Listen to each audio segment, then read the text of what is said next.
আপনি কি জানেন, জন্মের পর থেকে মৃত্যু পর্যন্ত আমাদের সবার সঙ্গে থাকে একজন অদৃশ্য সঙ্গী।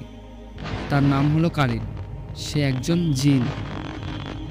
কারিন শব্দের অর্থ হচ্ছে সাথী।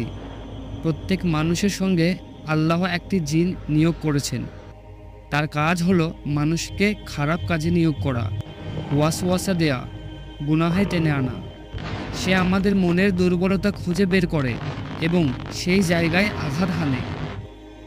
রাসূল সাল্লাল্লাহু আলাইহি ওয়াসাল্লাম বলেছেন, তোমাদের প্রত্যেকেরই একটি কারিন আছে। সাহাবীরা জিজ্ঞাসা করলেন, হে আল্লাহর রাসূল, আপনার সাথেও? তিনি সাল্লাল্লাহু আলাইহি ওয়াসাল্লাম বললেন, হ্যাঁ, তবে আমার কারিন আল্লাহর সাহায্যে মুসলিম হয়ে গেছে, আর সে আমাকে শুধু ভালো কাজেই সাহায্য করে। কারিন জিন থেকে বাঁচার একমাত্র উপায় হলো আল্লাহর স্মরণে লিপ্ত থাকা, 5 ওয়াক্ত নামাজ, কুরআন তিলাওয়াত করা আর সকাল সন্ধ্যায় জিকির করা।